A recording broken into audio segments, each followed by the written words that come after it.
Hello students, আমরা আজকে class 9 এর যে টপিকটা পড়ব সেই টপিকটা হচ্ছে breathing and exchange of gases. তোমাদের যে থার্ড চ্যাপ্টার, সেই থার্ড চ্যাপ্টারের মধ্যে যে শ্বসন তন্ত্র যে পার্টটা আছে তার মধ্যে অ্যানিমেলের যে পার্টটা, সেই পার্টটা নিয়ে আমরা আলোচনা করব। ঠিক আছে, breathing and exchange of gases এটা কেন প্রয়োজন প্রথমে আমাকে এটা জানতে হবে। তাহলে ব্রিদিং বা এক্সচেঞ্জ অফ গ্যাসেস যেটা হচ্ছে আমাদের ক্ষেত্রে, সেখানে প্রথম যে কাজটা দরকার সেটা কিসের জন্য প্রয়োজন হচ্ছে? রেসপিরেশনের জন্য, তাই তো? রেসপিরেশন বা শ্বসন। শ্বসন মানে কি বুঝি আমরা? শ্বসন মানে যেটা বুঝি সেটা হচ্ছে breaking down of respiratory product. তার মানে কি, আমরা এর আগের পার্টে যেটা পড়েছি সেটা ফটোসিনথেসিস। ফটোসিনথেসিসের সময় অ্যানিমেল প্ল্যান্টের ক্ষেত্রে কি তৈরি হয়েছিল? গ্লুকোজ তৈরি হয়েছিল। তাহলে সেই গ্লুকোজটা যদি শুধু তৈরি হয় তাহলে তো আমার বেসিক্যালি কোনো লাভ হচ্ছে না। তাহলে সেই গ্লুকোজ যখন তৈরি হচ্ছে, সেই গ্লুকোজ থেকে যতক্ষণ না শক্তি তৈরি হচ্ছে আমার ততক্ষণ কোনো কাজ নয়। তাহলে এই যে শক্তি তৈরি হবে, এই প্রসেসটার নাম হচ্ছে রেসপিরেশন বা শ্বসন, তাই তো? তার মানে রেসপিরেশন মানে কি? সেটা হচ্ছে breaking down of respiratory product to produce energy, তাই তো? আমার টোটাল বডিতে যে ফুডটা আসছে, মানে প্ল্যান্টের থেকে যদি ধরি তাহলে প্ল্যান্টের ক্ষেত্রে কি আসছে? গ্লুকোজ। তাহলে গ্লুকোজটা যতক্ষণ না ভেঙে শক্তি তৈরি হচ্ছে ততক্ষণ আমার ফিজিওলজিক্যাল কোনো কাজে লাগছে না। তাহলে এই ফিজিওলজিক্যাল কাজে লাগার জন্য যেটা প্রয়োজন সেটা হচ্ছে শক্তি। তার মানে সেই শক্তিটা যেখানে তৈরি হয় সেটাই হচ্ছে রেসপিরেশন। রেসপিরেশন বা শ্বসন হচ্ছে এমন একটা প্রসেস যেখানে শক্তি তৈরি হবে।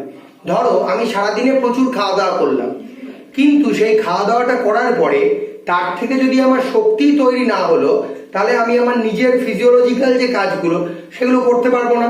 তাহলে সেই কাজগুলো করার জন্য কি দরকার? আমার শক্তি দরকার। সেই শক্তিটা কে দেবে? সেই শক্তিটা দেবে রেসপিরেশন বা শ্বসন, তাই তো? এবার এই শ্বসনের ক্ষেত্রে যেটা ব্যাপার, এই শ্বসন যে বলছি আমি, সেই শ্বসনটা কত রকমের হতে পারে, তাই তো?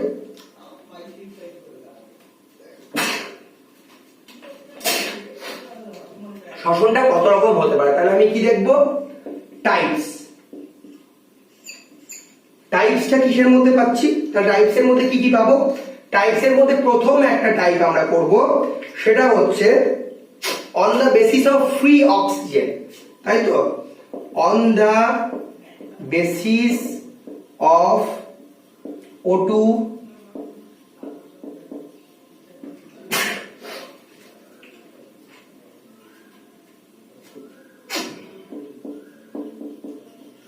on the basis of O2 availability, তাই তো? এবার এই O2 অ্যাভেলেবিলিটির উপরে আমি দুটো ভাগে ভাগ করতে পারি। প্রথম যে পার্টটা সেটা হচ্ছে অ্যারোবিক রেসপিরেশন, দ্বিতীয়টা যেটা সেটা হচ্ছে অ্যানেরোবিক রেসপিরেশন। এই অ্যারোবিক যে রেসপিরেশন, অ্যারোবিক রেসপিরেশনের ক্ষেত্রে কি হবে? অ্যারোবিক রেসপিরেশনের ক্ষেত্রে আমরা ফ্রি O2 পাবো, তাই তো? অ্যারোবিক রেসপিরেশন মানে কি? অ্যারোবিক রেসপিরেশন বা সবাত শ্বসন, এর ক্ষেত্রে যেটা পাবো আমি সেটা হচ্ছে ফ্রি অক্সিজেন পাবো। যদি ফ্রি অক্সিজেন পাই তখন সেটাকে বলবো আমরা অ্যারোবিক রেসপিরেশন। এটা কোথায় হয়? সাধারণত অ্যানিমেলদের ক্ষেত্রে, ইউক্যারিওটদের ক্ষেত্রে হয়, তাই তো? আর অ্যানারোবিক মানে কি? আমি ফ্রি অক্সিজেন যেখানে পাবো না সেখানে যেটা হবে সেটা। এবার অ্যারোবিক রেসপিরেশন বা সবাত শ্বসন, এটা কাদের ক্ষেত্রে পাবো? ইন ইউক্যারিওটস, তাই তো? ইউক্যারিওটিক কোষ যাদের আছে তারা ইউক্যারিওটস। আর অ্যানারোবিকটা কাদের পাবো? In lower grade organisms, in lower grade organisms, তাই তো? এবার এই অ্যারোবিক রেসপিরেশন, যেটা অ্যারোবিক রেসপিরেশনটা সাধারণত কোথায় হয়? অ্যারোবিক রেসপিরেশনটা সাধারণত হয় মাইটোকন্ড্রিয়া, তাই তো? সাধারণত মাইটোকন্ড্রিয়াতে হবে হচ্ছে অ্যারোবিক রেসপিরেশন। এই অ্যারোবিক রেসপিরেশন যে মাইটোকন্ড্রিয়ায় হচ্ছে কিভাবে হবে, আগে অ্যারোবিকটা বলি তারপর অ্যানারোবিক আসছে। অ্যারোবিক রেসপিরেশনের ক্ষেত্রে কি হবে, আমাদের কি পেয়েছিলাম আমরা ফটোসিনথেসিসে? গ্লুকোজ C6H12O6, তাই তো? এই C6H12O6 যেটা, সেটা কি হবে? ফ্রি অক্সিজেনের প্রেজেন্সে বাইন্ড করবে, বাইন্ড করলো, করে কি তৈরি করবে? CO2 তৈরি করবে আর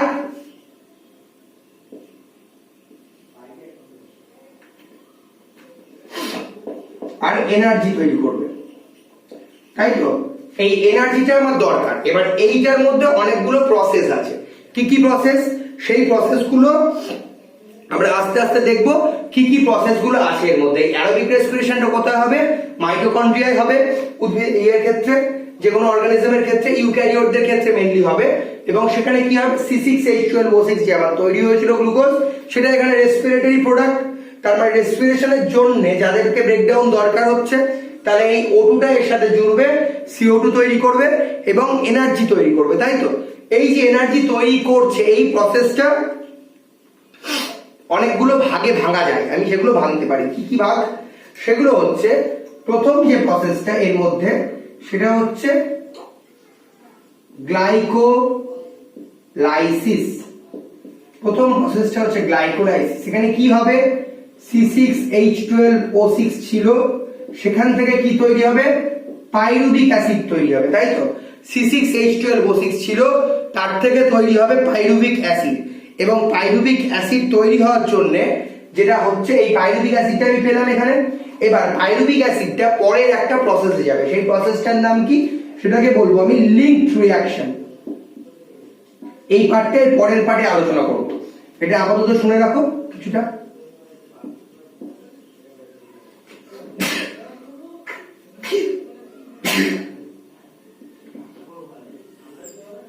লিঙ্ক রিঅ্যাকশন, তাই তো? এই লিঙ্ক রিঅ্যাকশনে কি হবে? এই পাইরুভিক অ্যাসিড যেটা ছিল, সেটা কি তৈরি করবে? অ্যাসিটাইল কোএ তৈরি করবে, অ্যাসিটাইল কোএ, তাই তো? এই অ্যাসিটাইল কোএ যে তৈরি হলো, সেইটা কি হবে? সেটা ক্রেবস সাইকেলে ঢুকবে এর পরের পার্ট।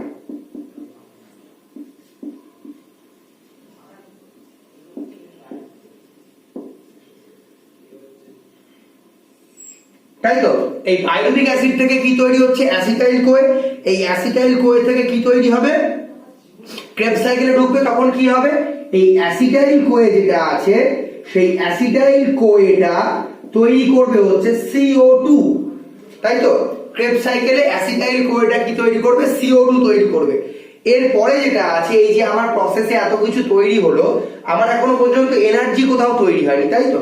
এরপরের যে প্রসেসটা, সেটা হচ্ছে ETS বা ইলেকট্রন ট্রান্সপোর্ট চেন। এই ইলেকট্রন ট্রান্সপোর্টের চেনে কি তৈরি হবে? এনার্জি তৈরি হবে থ্রু প্রোটন গ্রেডিয়েন্ট, তাই তো? এবং এর পরের যে পার্টটা, সেটা হচ্ছে অক্সিডেটিভ ফটোফসফোরাইলেশন।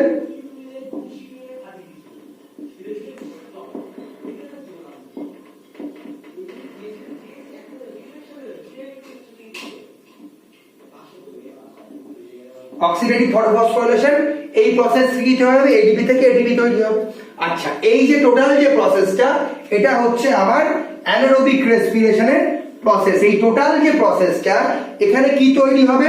আমার টোটাল 38 ATP তৈরি হবে, 38 মলিকুল ATP তৈরি হবে, তাই তো? কিন্তু আমি এখান থেকে টোটাল যে ATP গুলো পাবো, সেটার নাম্বার কি? 36। কেন? কারণ এর মধ্যে দুটো যে ATP, সেই ATP গুলো কি হবে? এই যে টোটাল প্রসেসটা, এই টোটাল প্রসেসে কাজে লাগবে। এর ডিটেইলটা পরের সেকশনে যখন হবে তখন পড়াবো। এইখান থেকে টোটাল আমি পাবো হচ্ছে 36 ATP, তাই তো? আমি এখান থেকে টোটাল 36 ATP পাচ্ছি। তার মানে আমার টোটাল ইল্ড কত হচ্ছে? 36 ATP, তাই তো? এবার আমি আরেকটা জিনিস জানি, সেটা হচ্ছে অ্যানারোবিক রেসপিরেশন। আমার অ্যারোবিক রেসপিরেশনে যে পার্টগুলো পাবো, অ্যারোবিক রেসপিরেশনের ব্যাপারটা হচ্ছে এইটা, কারণ অ্যারোবিক রেসপিরেশনে কি পাচ্ছি আমি, টোটাল 36টা এটিপি মলিকুল পাচ্ছি, এবং অ্যারোবিক রেসপিরেশনে কি হচ্ছে, এতগুলো প্রসেসের মধ্যে দিয়ে এটা তৈরি হচ্ছে, তাই তো। এবার আমি আসবো অ্যানারোবিক রেসপিরেশনে। অ্যানারোবিক রেসপিরেশন যেটা, অ্যানারোবিক রেসপিরেশনের ক্ষেত্রে কি হবে, অ্যানারোবিক রেসপিরেশন তো লোয়ার গ্রেড অর্গানিজমস হয়, প্রথমেই বলেছি। অ্যানারোবিক রেসপিরেশনে যেটা হবে C6H12O6 প্লাস O2, তাই তো, C6H12O6 প্লাস O2, বা সরি এখানে তো ফ্রি অক্সিজেন লাগবে না, এখানে অক্সিজেন নেই, তাই তো। এই প্রসেস C6H12O6 থেকে যেটা আমি পাবো সেটা হচ্ছে পাইরুভিক অ্যাসিড, না সরি C6H12O6 ছিল আমার এখানে কি অ্যানারোবিক রেসপিরেশন, তার মানে কি অ্যানারোবিক রেসপিরেশন মানে সেখান থেকে আমার পুরোপুরি ফ্রি অক্সিজেন আমি পাচ্ছি না, তাই তো। এই C6H12O6 যে তৈরি হচ্ছে সেখান থেকে পাবো হচ্ছে প্রথম পাইরুভিক অ্যাসিড, তাই তো। এই পাইরুভিক অ্যাসিড দুটো মলিকুল, 6টা পাইরুভিক অ্যাসিড 3 মলিকুল কম্পোনেন্ট, তাই দুটো পাবো। এবার এখান থেকে যেটা পাবো সেটা হচ্ছে এখান থেকে দুটো CO2 মলিকুল রিলিজ হয়ে যাবে, তাই তো, দুটো CO2 মলিকুল রিলিজ হলো, এবং এখান থেকে আমি পাবো C2H5OH প্লাস 2 ATP, দুটো ATP পাবো এই টোটাল প্রসেসটাতে, ঠিক আছে। আর এই C2H5OH কি জিনিস, এটা হচ্ছে ইথাইল অ্যালকোহল, তাই তো, এটা হচ্ছে ইথাইল অ্যালকোহল। এই ইথাইল অ্যালকোহল যে তৈরি হচ্ছে এখানে, এটা হচ্ছে কাদের ক্ষেত্রে দেখি আমি, ইস্ট বা লোয়ার গ্রেড অর্গানিজমস, ইস্টের ক্ষেত্রে দেখতে পাবো। সেখানে কি হয়, এই গ্লুকোজ থেকে ইথাইল অ্যালকোহল তৈরি হয়, তাই এগুলো সাধারণত যে মদ্য শিল্প সেখানে ব্যবহৃত হয় এই প্রসেসটা। এই anaerobic respiration lower grade organism ছাড়াও কিছু ক্ষেত্রে মানুষের ক্ষেত্রে দেখা যায়, যেমন কোথায়, ইন হিউম্যানস, আমি আরো একটা পয়েন্ট করি সাবহেডিং করে, ইন হিউম্যানস এখানে কি হবে, ইন হিউম্যানস এর ক্ষেত্রে কি হবে, এটা শুধুমাত্র কোথায় হবে, মাসেলে, তাই তো, শুধুমাত্র মাসেলে হবে। কখন, ডিউরিং এক্সেসিভ এক্সারসাইজ, যদি কোনো মানুষ প্রচন্ড পরিমাণে এক্সারসাইজ করে বা ফিজিওলজিক্যাল অ্যাক্টিভিটিস করে, তাহলে এই ব্যাপারটা দেখা যাবে মানুষের ক্ষেত্রে। ডিউরিং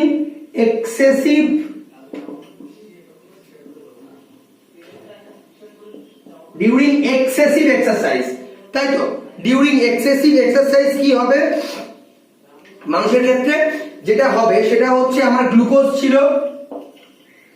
এই গ্লুকোজ থেকে যেটা তৈরি হবে সেটা হচ্ছে ল্যাকটিক অ্যাসিড, তাই তো, গ্লুকোজ থেকে যেটা তৈরি হবে সেটা হচ্ছে ল্যাকটিক অ্যাসিড, এবং ল্যাকটিক অ্যাসিড যে তৈরি হবে, এবং ল্যাকটিক অ্যাসিডের সাথে কি হবে, আরো দুটো এটিপি তৈরি হচ্ছিল, আমরা আগেই পেয়েছি এই প্রসেসটা, মানে দুটো করে এটিপি তৈরি হবে, এখানেও আছে তাই এখানেও তাই। তাহলে গ্লুকোজ থেকে ল্যাকটিক অ্যাসিড তৈরি হবে, এই ল্যাকটিক অ্যাসিডের জন্য যেটা হবে সেটা হচ্ছে ফ্যাটিক মানে কি হবে, পেশির ক্লান্তি হবে, তাই তো, পেশি ক্লান্ত হয়ে যাবে। কেন, তুমি যখন প্রচন্ড কাজকর্ম করো তখন দেখবে আস্তে আস্তে যখন তুমি অনেকক্ষণ অ্যাক্টিভিটি করছো তোমার মাসেল গুলো কেমন ক্র্যাম্প ধরে যায় এরকম মনে হয়, এই যে সেটা হচ্ছে ফ্যাটিকের জন্য। এবং এই যে ফ্যাটিক হলো, ফ্যাটিকের জন্য যে ল্যাকটিক অ্যাসিড তৈরি হলো, সেই ল্যাকটিক অ্যাসিডটা আবার ফার্দার কনভার্টেড হবে কি করে, সেখান থেকে ওটা চলে যাবে লিভারে ফার্দার অ্যাসিমিলেশন হবে, তার থেকে বাকি প্রসেসিং চলবে। কিন্তু শুধুমাত্র এই ফ্যাটিকের জন্য দায়ীকে এই ল্যাকটিক অ্যাসিড, তাই তো। তাহলে আমি এখানে দুটো জিনিস জানতে পেলাম, একটা অ্যারোবিক আর একটা অ্যানারোবিক রেসপিরেশন। তাহলে অ্যারোবিক এন্ড অ্যানারোবিক রেসপিরেশন যে দুটো দেখছি তাদের মধ্যে প্রথম যে ব্যাপারটা, একটা প্রসেস প্রথমেই জানি, সেটা কি এখানে ফ্রি অক্সিজেন দরকার, এখানে ফ্রি অক্সিজেনের প্রয়োজন নেই, তাই তো। কিন্তু এখানে একটা ব্যাপার, সেটা কি, এখানে যে জিনিসটা দেখলে সেটা কি, এখানে O2 ইন হচ্ছিল, তাই তো, বাইরে থেকে O2 ভিতরে আসছিল, এবং কার্বন ডাই অক্সাইড ভিতর থেকে বাইরে যাচ্ছিল, মানে রিলিজ হচ্ছিল, তাই তো। কিন্তু এখানে কি হচ্ছে, শুধুমাত্র CO2 রিলিজ হচ্ছে, কিন্তু কোনো ফ্রি অক্সিজেন ঢুকছে না বা এরকম কিছু হচ্ছে না, তাই তো। তাহলে মেন পার্থক্য যদি আমি দেখি, তাহলে এইটা একটা বলতে পারি যে এর ক্ষেত্রে কার্বন ডাই অক্সাইড রিলিজ হবে, এর ক্ষেত্রে কার্বন ডাই অক্সাইড রিলিজ হবে কিন্তু কোনো অক্সিজেন এন্ট্রি নেবে না। আরেকটা জিনিস কি, অ্যারোবিক রেসপিরেশন, যেটা অ্যারোবিক রেসপিরেশনে আমার টোটাল এটিপি কত ছিল 36, তাই তো এই একই গ্লুকোজ ভেঙেই তৈরি হচ্ছিল। তাহলে অ্যারোবিক রেসপিরেশনে amount of energy, total amount of energy release by the organism সেটা অনেক বেশি। এটা 36টা মলিকুল পেয়েছি আমি, কিন্তু এখানে কটা পাচ্ছি, দুটো করে মলিকুল পাচ্ছি এটিপি। তার মানে কি হচ্ছে, এই অ্যারোবিক রেসপিরেশনে বেশি এনার্জি তৈরি হচ্ছে, তাই তো অ্যারোবিক রেসপিরেশনের প্রসেস যে এনার্জি সেটার অ্যামাউন্ট অনেক বেশি, তাই জন্য অ্যারোবিক রেসপিরেশনের ক্ষেত্রে এই প্রসেসটাও বেশি যায়। ঠিক আছে, আচ্ছা এটা গেল একটা টাইপ। এর পরের যে টাইপটা, সেই টাইপটা কি আসছে, সেটা হচ্ছে আমি দুটোর জিনিস ধরতে পারি, একটা ডাইরেক্ট আর একটা ইনডাইরেক্ট। কিরকম, টাইপ 1 বলেছি, আর টাইপ 2 তে যাও।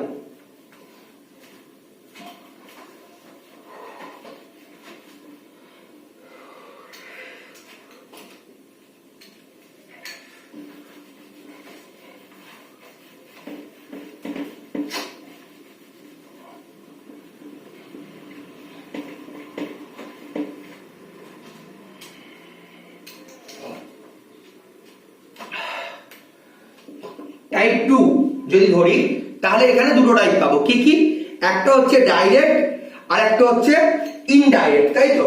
প্রথম যে প্রসেসটা আমি দেখি, যদি দেখি, আচ্ছা এই দুইটা ডাইরেক্ট ইনডাইরেক্ট মানে কিভাবে আসছে, ডাইরেক্ট ইনডাইরেক্ট মানে আমি respiration according to absorbability, according two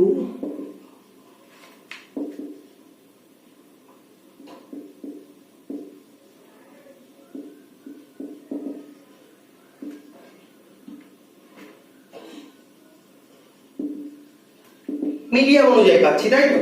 তাহলে এখানে প্রথম যে পার্টটা আমি পাবো সেটা কি, প্রথম যে পার্টটা দেখবো সেটা হচ্ছে ডাইরেক্ট, তাই তো। ডাইরেক্ট, ডাইরেক্ট মানে কি, যেখানে খুব সহজে বডিতে অক্সিজেন চলে আসবে, তাই তো। যেমন কোথায় হয়, যাদের কিউটেনাস লেয়ার টেয়ার আছে তাদের ক্ষেত্রে, যেমন স্কিন, যেমন যদি আমি ধরি, যদি কেঁচোদের ক্ষেত্রে ধরি, কেঁচোদের ক্ষেত্রে কি আছে, কেঁচোদের বডির বাইরে মিউকাস থাকে এবং সেই মিউকাসে অক্সিজেনটা আসে, সেই মিউকাস থেকে বাকি বডিতে ট্রান্সফার করে, তাই তো। এই যে প্রসেসটা সেটা কি খুব সহজে হতে পারে, তাহলে সেইটাকে আমরা বলবো ডাইরেক্ট প্রসেস, ডাইরেক্ট রেসপিরেশন। কেন, কারণ ডিরেক্টলি ওখানেই অ্যাবজর্ব হচ্ছে, অ্যাবজর্বিং যে এরিয়াটা সেটা সামনাসামনি থাকছে, সেখানে ডিরেক্টলি অ্যাবজর্ব হচ্ছে, তাই তো। তাহলে ডাইরেক্ট ক্ষেত্রে কি হবে, ডিরেক্টলি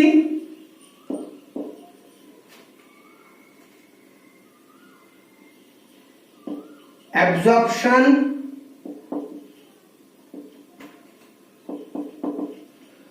of O2, তাই তো। যদি ইনডাইরেক্ট ধরি, ঠিক আছে, ইনডাইরেক্ট এটা ডিটেইল আরো পরে আসছি। এই ইনডাইরেক্ট যদি ধরি তাহলে কি পাচ্ছি,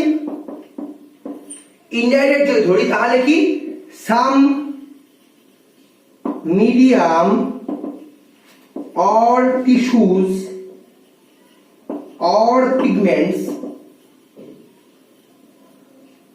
helps in O2 absorption, তাই তো।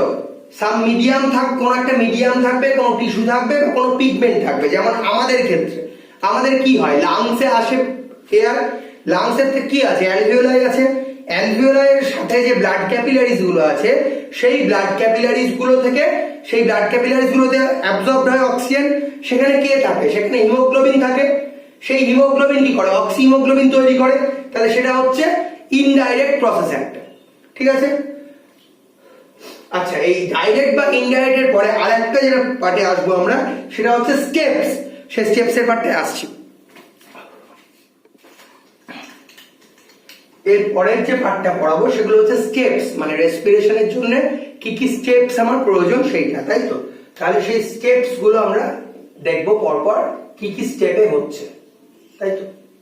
এবার এই স্টেপ গুলোর মধ্যে যেগুলো পাচ্ছি সেগুলো, প্রথম যে ব্যাপারটা আসে সেখানে কি, প্রথম এয়ার বডিতে এন্ট্রি নেবে, তাই তো। প্রথম বডিতে যদি এন্ট্রি নেয় তাহলে প্রথম যে স্টেপটা পাবো সেটা হচ্ছে ব্রিদিং। প্রথম পার্ট থেকে ব্রিদিং, আমরা ব্রিথ করি, তার মানে এয়ার বডিতে আসছে, ব্রিদিং বা ভেন্টিলেশন, এটাকে বলা হয় ব্রিদিং বা ভেন্টিলেশন। তার মানে কি আমার বডিতে এয়ার আসলো, তাই তো। এর পরের পার্টটা কি হবে, যে আমার বডিতে এয়ার আসলো এবং সেই এয়ারটা কি করবে, অ্যালভিওলিতে এবং ব্লাডে যাবে। তোমরা আগের ক্লাসে পড়ে এসছো, ক্লাসে এইটা কিছুটা জানো। এখানে কি হবে, এক্সচেঞ্জ অফ, এখানে কি হচ্ছে, এক্সচেঞ্জ অফ, কিসের এক্সচেঞ্জ হচ্ছে, রেসপিরেটরি গ্যাসগুলো, তাই তো। Exchange of respiratory gases, exchange of respiratory gases কোথায় এক্সচেঞ্জ হচ্ছে, আমাদের অ্যালভিওলাইতে ছিল, তার থেকে ব্লাডে যাচ্ছে, তাই তো। Exchange of respiratory gases between alveoli and blood, তাই তো। অ্যালভিওলি এবং ব্লাডের মধ্যে, অ্যালভিওলি থেকে ব্লাডে যাচ্ছে, তাই তো। এর পরের পার্টে কি হবে, এই ব্লাডে যে রেসপিরেটরি গ্যাসগুলো আসলো সেগুলো কোথায় যাবে, বিভিন্ন বডি পার্টে পৌঁছবে। তাহলে কি লিখবো, ট্রান্সপোর্ট অফ রেসপিরেটরি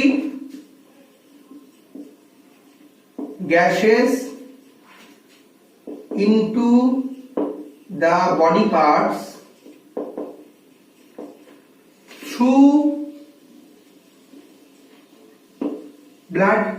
তার মানে ব্লাডের মাধ্যমে কোথায় গেল, গোটা বডি পার্টে পৌঁছলো, সারা দেহে পৌঁছলো রক্তটা।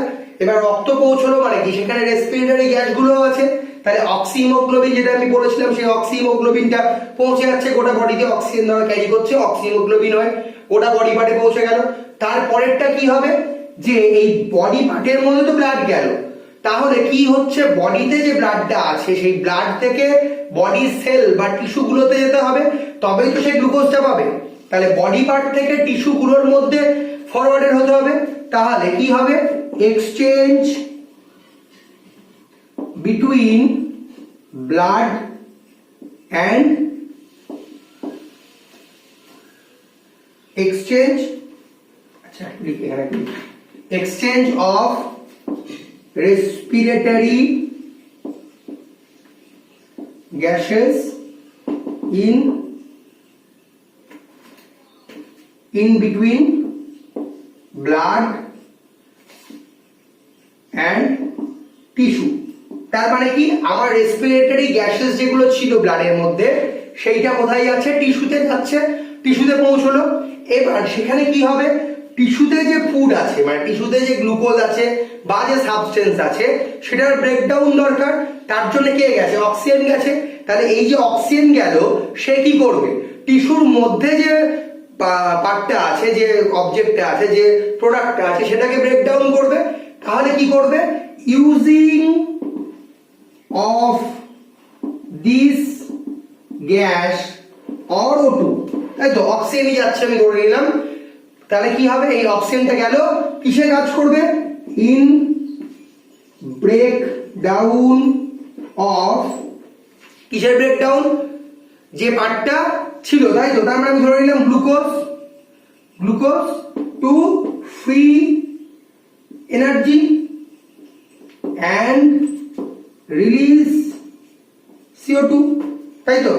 আমার যে অক্সিজেনটা গেল সেটা কি হবে, ব্রেকডাউন করবে কার, গ্লুকোজের, এবং কি তৈরি করবে, কার্বন ডাই অক্সাইড তৈরি করবে, তাই তো। তাহলে কি কি পেলাম, আমার প্রথম একদম যে প্রথম প্রসেসটা, সেখানে কি হচ্ছে, ব্রিদিং বা ভেন্টিলেশন। সেখানে কি হবে, আমার বডিতে এয়ার যেটা ছিল, এয়ার থেকে রেসপিরেটরি গ্যাসেস গুলো বডির মধ্যে ঢুকলো, তাই তো, বডিতে এন্ট্রি নিল। বডিতে এন্ট্রি নেওয়ার পরে ওটা কোথায় যাবে, অ্যালভিওলিতে গেছে। আমাদের যেহেতু পালমোনারি সার্কুলেশন, লাংস আছে, লাংসে কি আছে, অ্যালভিওলি আছে, অ্যালভিওলিতে গেলে অ্যালভিওলি থেকে কোথায় যাবে, ব্লাডে যাবে। এবার ব্লাডে পৌঁছানোর সাথে সাথে ওই যে রেসপিরেটরি গ্যাসেস, সেটা কোথায় পৌঁছবে, গোটা শরীরে পৌঁছবে, গোটা শরীরে পৌঁছলো। এবং গোটা শরীরে পৌঁছানোর পরে সেই যে শরীরে পৌঁছলো, সেখানে পৌঁছে বাকি যে বডি পার্ট গুলো আছে, যে টিস্যুস গুলো আছে, সেই টিস্যুস গুলোর মধ্যে কি করবে, ব্লাড থেকে আবার সেই টিস্যুগুলোতে যাবে, কারণ ব্লাডের মধ্যে অক্সিজেন ছিল বা রেসপিরেটরি গ্যাসেস ছিল, সেটা কোথায় যাবে, টিস্যুতে যাবে। টিস্যুতে যাওয়া মানে টিস্যুর মধ্যে কি আছে, আমি ফুড প্রসেস করেছি, আমার বডিতে ফুড অ্যাবজর্বড আছে, তাহলে সেই অ্যাবজর্ব যে ফুড, সেই অ্যাবজর্ব ফুডটাকে ব্রেক ডাউন করবে অক্সিজেন, তাই তো। সেখানে কি ছিল, আমি ধরে নিলাম গ্লুকোজ, তাহলে অক্সিজেন যদি ওই অ্যাবজর্ব গ্লুকোজটাকে ব্রেক ডাউন করে তাহলে কি তৈরি করবে? কার্বন ডাইঅক্সাইড রিলিজ করবে, অ্যারোবিক রেসপিরেশন আমরা পড়েছি, আর কি করবে? এনার্জি তৈরি করবে। তাহলে আমাদের রেসপিরেশনের এইগুলো হচ্ছে স্টেপস। যদি আমাদের হিউম্যানের ক্ষেত্রে ধরি তাহলে পুরোপুরি এরকম, বা অন্যান্য অর্গানিজমের ক্ষেত্রেও প্রায় ব্যাপারটা একই রকম। তাহলে স্টেপস এর মধ্যে এগুলো আমি পাচ্ছি কিভাবে রেসপিরেশন হলো। তাহলে এর পরের যে পার্টটা আমরা জানবো সেটা হচ্ছে রেসপিরেটরি সারফেস। রেসপিরেশন হওয়ার জন্য কি কি ক্রাইটেরিয়া দরকার সেগুলো আমরা জানবো, কি কি জিনিস।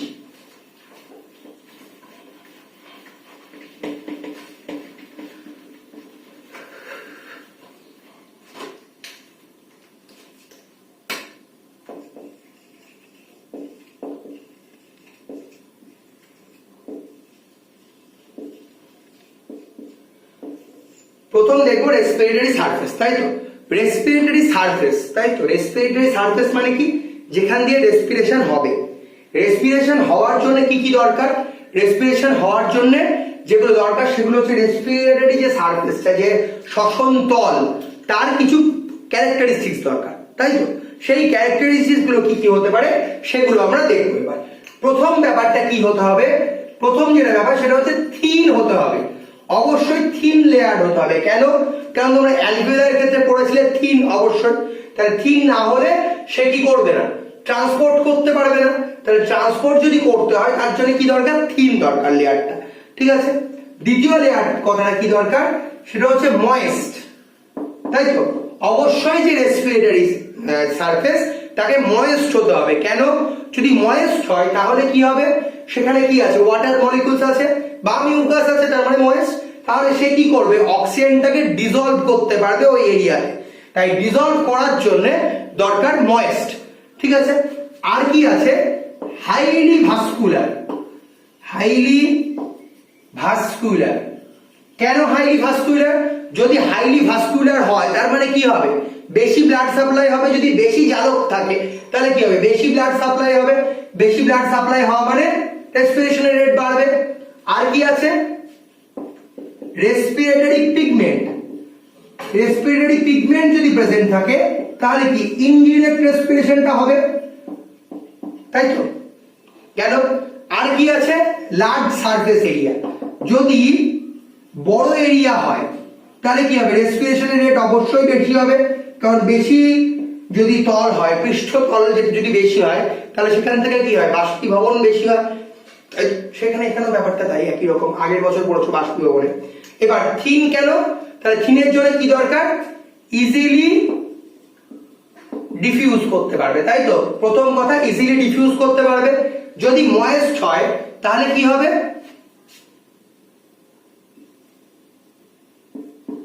ডিজলভ O2, অক্সিজেনকে ডিজলভ করতে পারবে বেশি। যদি ভাস্কুলার হয় তাহলে কি? মোর ব্লাড মোর সাপ্লাই, এই তো কথা। যদি ব্লাড বেশি থাকে তাহলে রেসপিরেটরি গ্যাসের সাপ্লাইও বেশি হবে। লার্জ সারফেস এরিয়া হলে কি? যত তল বাড়বে তত রেট বাড়বে, ঠিক আছে? এবার এই থিন যদি হয়, যেটা বলছিলাম, ইজিলি ডিফিউজ করতে পারবে।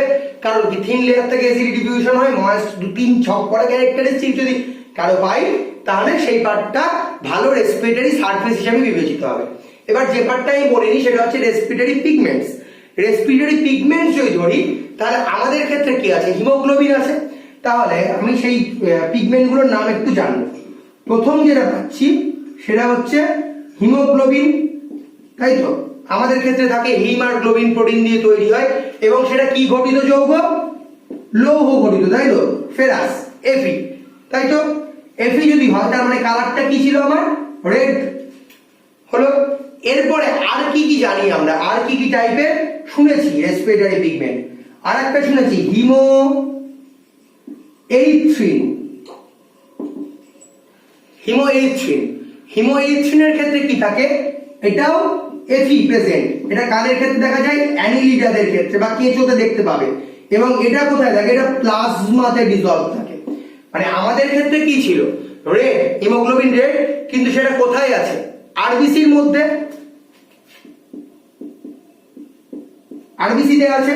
কিন্তু হিমোএরিথ্রিন যেটা, সেটা অ্যানিলিডার ক্ষেত্রে সেটা কোথায় আছে? প্লাজমাতে প্রেজেন্ট। তার মানে কি? রক্ত রসে রক্তরসে রঞ্জক পদার্থটা থাকে, তাই তো? আচ্ছা, এছাড়াও আরো একটা লিখতে পারি আমরা, কি সেটা হচ্ছে হিমোসায়ানিন। হিমোসায়ানিন, তাই তো? হিমোসায়ানিন, হিমোসায়ানিন কি গঠিত? কপার গঠিত বা তাম্র গঠিত, তাই তো? এইটা কোথায় দেখা যায়? মোলাস্কাতে দেখা যায় জেনারেলি, মোলাস্কা ফ্যামিলির যারা আছে, মানে মোলাস্কা ফাইলাম যারা, তারা। আর কিছু কিছু ইনসেক্টেও দেখা যায়, যেমন চিংড়িতে ছোটবেলায় পড়েছি হিমোসায়ানিন থাকে, সেটা হচ্ছে এইটা হিমোসায়ানিন। ঠিক আছে, এর পরের যে পার্টটা সেটা হচ্ছে ইকাইনোক্রোম। ইকাইনোক্রোম বলে একটা রঞ্জক পদার্থ পাওয়া যায়, সেটাও কি লৌহ গঠিত, Fe, কালারটাও ব্রাউনিশ খানিকটা, এবং এটা কাদের ক্ষেত্রে দেখা যায়? ইকাইনোক্রোম নামেই বুঝতে পারছো, ইকাইনোডার্মস এর ক্ষেত্রে দেখা যায়। ঠিক আছে, আর একটা যেটা last but not the least, সেটা হচ্ছে ভ্যানাডিয়াম, তাই তো? ভ্যানাডিয়াম পড়েছো, ভ্যানাডিয়াম মৌল। ভ্যানাডিয়াম এইটা কোথায় দেখা যায়? কিছু কিছু প্রোটোকর্ডেটসে। প্রোটোকর্ডেটস মানে কারা? যারা কর্ডেটের প্রিলিমিনারি, ইউরোকর্ডেট, সেফালোকর্ডেট তারা ছিল, তারা সেই কর্ডেটদের ক্ষেত্রে তাদের যে সিলোমিক ফ্লুইড, সেই সিলোমিক ফ্লুইডে দেখা যায়। সিলোমটা কি সবাই জানো আশা করি? সিলোম মানে কি? আমার যদি এরকম একটা ফরমেশন আঁকি, আমি একটা আদি ভ্রূণ ধরে নিলাম, তার এই তিনটে লেয়ার থাকবে, এরকম লেয়ার। একদম ভিতরে যে লেয়ারটা সেটা কি? এন্ডো, এটা কি? মেসো, এবং এটা হচ্ছে একটোডাম, তাই তো? একটোডাম, মেসোডাম, এন্ডোডাম তিনটে, এবং এর মাঝখানের যে ক্যাভিটিটা সেটাকে বলা হয় সিলোম। এবং এই সিলোমিক যে ফ্লুইড, সেই সিলোমিক ফ্লুইডের মধ্যে এই ভ্যানাডিয়ামটা দেখা যায়। ঠিক আছে, এটা হচ্ছে কি কি স্পেসিফিক যদি পিগমেন্টস এর নাম বলে তাহলে তোমরা এগুলো পাবে, এগুলো দেখা যায় পিগমেন্টস। এবার এর পরে যে জিনিসটা আসবো সেগুলো হচ্ছে অর্গানস। রেসপিরেশনের জন্য কি কি অর্গান দেখা যায়, সেই অর্গানগুলোর মধ্যে তোমাদের সাধারণত তিনটে বলা আছে। একটা হচ্ছে কিউটেনাস বা বডি সারফেস থেকে, আর একটা আছে ব্র্যাঙ্কিয়াল বা গিল, আর একটা আছে ট্রাকিয়াল বা শ্বাসনালী থেকে, আর একটা আছে এআরও বা অ্যাক্সেসরি রেসপিরেটরি অর্গান, অতিরিক্ত শ্বাসযন্ত্র, আর পালমোনারি হিউম্যানের ক্ষেত্রে। আমি প্রতিটা ইন্ডিভিজুয়ালি বলছি আলাদা আলাদা করে।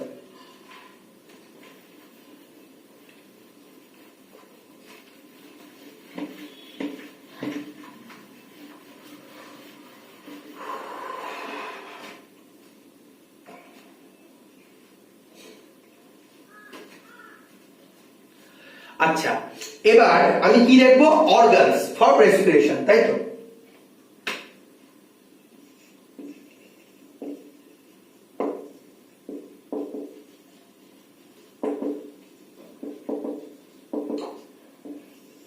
Organs for respiration, respiratory organ কি কি হয়? এখানে যে রেসপিরেটরি অর্গানগুলো পাওয়া যায় সেগুলো generally endodermal origin, generally endoderm থেকে অরিজিন করে। ঠিক আছে, জেনারেলি এন্ডোডার্ম থেকে অরিজিন করে, জেনারেলি এন্ডোডার্মাল অরিজিন, এগুলো সবকটায়। তার মধ্যে প্রথম যেটা পাবো সেটা হচ্ছে বডি সারফেস বা স্কিন বা কিউটেনাস রেসপিরেশন যেটাকে বলি আমরা। তাহলে প্রথম পয়েন্টের মধ্যে কি পাচ্ছি? কিউটেনাস রেসপিরেশন। তাহলে পয়েন্ট 1 কিউটেনাস রেসপিরেশন। তার মানে কি কি মাধ্যমে হতে পারে? থ্রু স্কিন হতে পারে বা বডি সারফেস হতে পারে, তাই তো? বডি সারফেস দিয়ে হতে পারে, দুটো প্রসেসই আমরা দেখবো। বডি সারফেসটা বইতে সুন্দর ছবি দিয়ে বলা আছে, আমরা স্কিনটাও দেখবো কি প্রসেসে হয়। তাহলে এইটা কাদের ক্ষেত্রে দেখতে পাবো? আমি আর্থওয়ার্মের ক্ষেত্রে এইটা দেখতে পাবো, থ্রু স্কিন। ঠিক আছে, আর্থওয়ার্ম এদের ক্ষেত্রে দেখবো থ্রু স্কিন, আর বডি সারফেস দেখবো অ্যামিবার ক্ষেত্রে দেখতে পাবো বডি সারফেস দিয়ে। এবার ব্যাপারটা কি রকম? ব্যাপারটা হচ্ছে এই থ্রু স্কিন আবার ফ্রগেদের ক্ষেত্রেও হয়। ফ্রগের ক্ষেত্রে কখন হবে? যখন ইন ওয়াটার থাকবে, জলে যখন থাকবে তখন থ্রু স্কিন হবে, বা হাইবারনেশনের সময়, যখন হাইবারনেশনে থাকে ফ্রগ বা শীত ঘুমে থাকে তখনও হতে পারে। এবার এই যে প্রসেসটা, এখানে কি লাগবে? একটা রেসপিরেটরি পিগমেন্ট লাগে, সেটা কি? এখানে কি লাগে, হিমোগ্লোবিনের হিসাবে আসবো, এইচবি যেটা হিমোগ্লোবিন সেটা কোথায় থাকবে, প্লাজমায় থাকবে, আর মিউকাসে থাকবে, মানে সিলোমিক ফ্লুইডে থাকবে। ঠিক আছে, এবার যদি দেখি এরকম, তাহলে কি কি পাচ্ছি, আমি ধরলাম একটা কেঁচোকে আমি ধরে নিলাম, তাহলে কেঁচোর ক্ষেত্রে যদি আমি বডি সারফেসটা এরকম দেখি, তাহলে এটা হচ্ছে ওর বডি সারফেস। বডি সারফেসের একদম বাইরের যে লেয়ারটা সেটা কি, প্রচন্ড ময়েস্ট, কেঁচো ময়েস্ট একটা স্পেসে থাকে, তার মানে বাইরের দিকে প্রচন্ড ময়েস্ট, তার মানে এখানে প্রচুর কি আছে, ওয়াটার মলিকুলস ভেসে যাচ্ছে, তাই তো। এবার এর ভিতরের যে লেয়ারটা, মানে এর বডি সারফেসের ভিতরে কি আছে, ব্লাড ভেসেলস আছে, ব্লাড ক্যাপিলারিজ আছে, তাহলে এখানে কি ছিল, ব্লাড ক্যাপিলারিজ, এটা ধরলাম ব্লাড ক্যাপিলারিজ আছে, তাই তো। তাহলে কি কি জিনিস পেলাম, আমি এটা পেলাম হচ্ছে স্কিন ব্ল্যাকটা, তাই তো। এই যে এটা কি, moist area, moisture outside skin সেটাও বলতে পারি। আর এটা কি পাচ্ছি, ব্লাড ভেসেলস, তাই তো, এটা ব্লাড ভেসেল আমার। তাহলে ধরো বাইরে থেকে অক্সিজেন আসলো, তার মানে কি, O2 এখানে ছিল, O2 এখানে ছিল, মানে সেই O2টা কোথায় ডিজলভ করবে, এই যে ময়েস্ট সারফেসে, তাই তো। এই ময়েস্ট সারফেসে যদি ডিফিউজ করে, মানে এখানে এসে মিশলো, ডিজলভ করে, তাহলে এই ময়েস্ট সারফেসে কি হচ্ছে, অক্সিজেনের যে ডেনসিটি সেটা কি বাড়ছে আস্তে আস্তে, যদি বাড়ে তার মানে কি এটা হায়ার কনসেন্ট্রেশন হয়ে যাচ্ছে, এটা হাই হচ্ছে এখানে, আর এখানে কি আছে, লো আছে, তাই তো। তাহলে এখান থেকে কি হবে, এখান থেকে O2 এখানে আসবে, তাই তো। হাই থেকে লোতে আসবে সব সময়, ব্যাপন যদি হয়, ডিফিউশন যদি হয়, তাহলে এই হাই থেকে লোতে আসবে, অক্সিজেন এখানে আসলো এবং এখানে হিমোগ্লোবিনের সাথে বাইন্ড করলো, করে কি তৈরি করলো, অক্সি হিমোগ্লোবিন তৈরি করলো। অক্সি হিমোগ্লোবিন তৈরি করার পরে কি করবে, ও বাকি বডি সারফেসে যাবে এবং সেখান থেকে যে গ্লুকোজ পাচ্ছে সেটাকে ব্রেকডাউন করবে, ব্রেকডাউন করে কি করবে, কার্বন ডাই অক্সাইড তৈরি করবে। আবার একই প্রসেসে ভিতরে যেহেতু কার্বন ডাই অক্সাইড বেশি থাকবে, বাইরে কম, তাহলে এখান থেকে কি হবে, বাইরে বেরোবে কার্বন ডাই অক্সাইড এক্সেসিভটা, ঠিক আছে। আচ্ছা, এইটা হচ্ছে কেঁচোর ক্ষেত্রে নর্মাল প্রসেস। হ্যাঁ, যদি নর্মাল প্রসেস ছাড়া অনেক সময় কি হয়, কেঁচো মারা যায় কিসের জন্য, যদি ওরা অক্সিজেন সাফিসিয়েন্ট না পায়, তার মানে কি অক্সিজেন স্টারভেশন হবে, তাহলে ব্যাপারটা কি হবে, এরা মানে মরে যাবে। Earthworm will die in O2 starvation, তার মানে কি অক্সিজেন ধরো যেখানে সাপ্লাই নেই সেখানে কি হবে, অক্সিজেন স্টারভেশন হবে। তাহলে এই যে অক্সিজেন স্টারভেশন হবে সেটাকে আমি কি বলবো, অ্যাসফিক্সেশন, ASPH, এটাকে আমরা বলবো অ্যাসফিক্সেশন। আর্থওয়ার্ম কি হবে, অক্সিজেন যদি স্টার্ভ করে, অক্সিজেন যদি না থাকে, তার মানে কি এখানে অক্সিজেন আসছে না, যদি অক্সিজেন না আসে তাহলে অক্সিজেন কি হবে না, এখান থেকে ব্লাড ভেসেলে আসবে না। যদি ব্লাড ভেসেলে না আসে তার মানে কি ওর বডিতে যে নর্মাল এনার্জি তৈরি হচ্ছিল সেটা তৈরি হবে না। যদি এনার্জি তৈরি না হয় তার মানে কি ওর ফিজিওলজিক্যাল অ্যাক্টিভিটিস যেগুলো ছিল সেগুলো পুরোপুরি স্টপ হয়ে যাবে, তাই তো। তখন যখন মারা যাবে সেটাকে বলা হয় O2 স্টারভেশনে মারা গেছে বা অ্যাসফিক্সেশন। এই প্রসেসটার নাম হচ্ছে অ্যাসফিক্সেশন, এটাকে কিউটেনাস রেসপিরেশন বলতে পারি। আর একটা যেটা পাবে নর্মাল সারফেসের ক্ষেত্রে, হাইড্রার ক্ষেত্রে যেগুলো দেখতে পাবে, যদি হাইড্রার ক্ষেত্রে হয়, এটা অ্যামিবা হবে, হাইড্রাও হতে পারে। অ্যামিবার ক্ষেত্রে খুব সহজ ব্যাপারটা, বডিতে ঢুকবে, কার্বন ডাই অক্সাইড বেরোবে।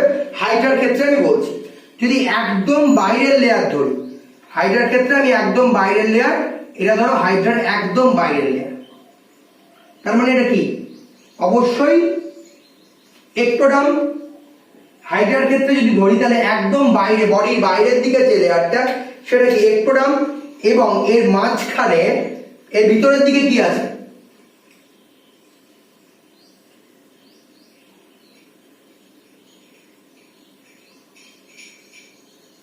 মেসোডার্ম আছে, এই এন্ডোডার্ম আছে। এই যে ভিতরের পার্টটা এন্ডোডার্ম, কারণ আমরা ডিপ্লোব্লাস্টিক অ্যানিমেল, যদি ডিপ্লোব্লাস্টিক অ্যানিমেল হয় তাহলে বাইরের দিকটা কি একটোডার্ম, ভিতরের দিকটা এন্ডোডার্ম, এবং মাঝখানের যে পার্টটা, এই যে ব্ল্যাক যেটা দিয়ে করছি, এই ব্ল্যাকটাকে আমি কি বলবো, এই পার্টটাকে বলবো মেসোগ্লিয়া।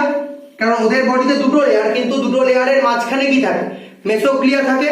এই মেসোগ্লিয়া যে থাকছে সেই মেসোগ্লিয়াটা প্রেজেন্ট মাঝখানে একটোডার্ম আর এন্ডোডার্মের মাঝে। ধরো বাইরে থেকে অক্সিজেন আসলো, তাই তো? এই অক্সিজেন প্রথম কোথায় আসবে? এখানে আসলো, এখানে আসার পরে অক্সিজেন এখানে প্রেজেন্ট, অক্সিজেন কোথায় আসবে? এই বডি সারফেসে ভিতরের পার্টটায় ঢুকলো এন্ডোডার্মে, তার মানে এখানে যখন ঢুকলো, এখানে ঢোকার পরে এদিকে কি তৈরি করছে? বেরিয়ে, কারণ এখানে গ্লুকোজ ছিল, গ্লুকোজকেও ব্রেকডাউন করেছে, ব্রেকডাউন করে কি তৈরি করবে? CO2 তৈরি করবে, তাই তো? এখানে ব্যাপারটা কি ছিল? বাইরে অক্সিজেন কনসেন্ট্রেশন বেশি ছিল ভিতরের তুলনায়, সেলের মধ্যে আসলো অক্সিজেন, সেলের মধ্যে অক্সিজেন ঢুকে গেল, তাহলে বেশি থেকে কমের দিকে আসলো। অক্সিজেন এখানে ঢোকার পরে অক্সিজেন কি করবে? ট্রাভেল করবে এন্ডোডার্মের দিকে, অক্সিজেন আসলো এখানে, এখানে রেসপিরেশন হলো, তার মানে কি? গ্লুকোজকে ব্রেকডাউন করলো, তার মানে কার্বন ডাই অক্সাইড তৈরি হলো। এই যে কার্বন ডাই অক্সাইড, এটা আবার কি করবে? থ্রু ট্রাভেল করবে এবং কার্বন ডাই অক্সাইড বাইরে রিলিজ হবে। এইটা হচ্ছে বডি সারফেসের ক্ষেত্রে হবে, আর এটা হচ্ছে যদি স্কিন দিয়ে হয় তাহলে এভাবে হয়। এবং এই যে দুটো প্রসেস দেখলাম, এই টোটালটাকে বলা হয় কিউটিনাস রেসপিরেশন। এছাড়াও যদি গিল দিয়ে হয় তাহলে আমি সেটাকে বলবো ব্র্যাঙ্কিয়াল রেসপিরেশন, যদি ট্রাকিয়া দিয়ে হয় সেটাকে বলবো ট্রাকিয়াল রেসপিরেশন, যদি লাংস দিয়ে হয় তাহলে আমি সেটাকে বলবো পালমোনারি রেসপিরেশন। এর পরের পার্ট, কিউটিনাস রেসপিরেশনের পরের পার্ট যেটা আছে সেটা হচ্ছে ট্রাকিয়াল রেসপিরেশন। আমি এর পরের পার্টে ট্রাকিয়াল রেসপিরেশন করব ভিডিওটা।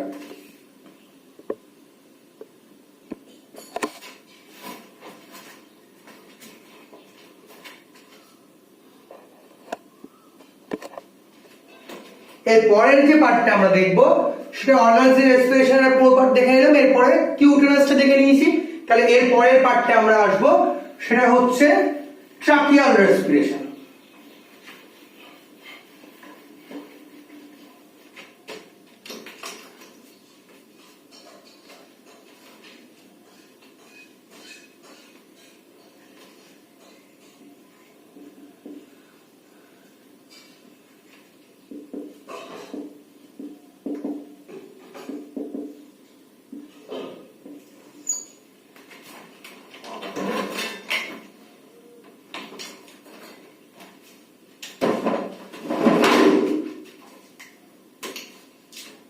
এরপরে যে পার্টটা পড়বো সেটা হচ্ছে ট্রাকিয়াল রেসপিরেশন। এবং ট্রাকিয়াল রেসপিরেশনের ক্ষেত্রে যেটা দেখবো সেটা হচ্ছে কাদের ক্ষেত্রে দেখতে পাই সেটা আমরা প্রথমে জানবো। কাদের ক্ষেত্রে আমরা ট্রাকিয়াল রেসপিরেশন দেখতে পাবো? সেটা হচ্ছে ককরোচ। এক্সাম্পল কি?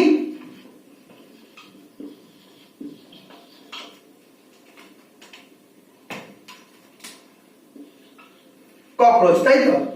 ককরোচের ক্ষেত্রে ট্রাকিয়াল রেসপিরেশনটা আমরা দেখতে পাবো। এবার এই ট্রাকিয়াল রেসপিরেশন যেটা, সেটা কি হয়? থ্রু ট্রাকিয়া রেসপিরেশন হবে, তাই তো? তাহলে আমি প্রথমে ককরোচের বডিটা একবার দেখি কি কি পার্ট আছে। তাহলে ককরোচের বডি যদি দেখি, তাহলে ককরোচ সাধারণত কি? ওরা ককরোচরা হচ্ছে ইনসেক্টের মধ্যে পড়ে বা আর্থ্রোপোডার মধ্যে পড়ে। তাহলে ওদের বডি কি হবে? তিনটে পার্ট থাকে, হেড, থোরাক্স, অ্যাবডোমেন বা মস্তক, বক্ষ, উদর। তাহলে বক্ষ পার্টটা প্রথমে আমি দেখবো। তাহলে এটা হচ্ছে বক্ষ পার্টটা আঁকছি।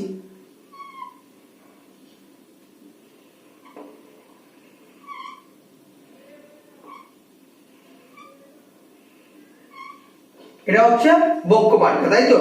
এবার যদি বুকের দিকটা দেখি, তাহলে একদম প্রথম দিকে যে পার্টটা আছে, একদম শুরুটা, সেটাকে আমরা কি বলবো? প্রোথোরাক্স, কারণ একদম প্রথম পার্ট প্রো, তার জন্য। তারপরের পার্টটা কি? মেসোথোরাক্স। তারপরের পার্টটা কি? মেটাথোরাক্স, তাই তো?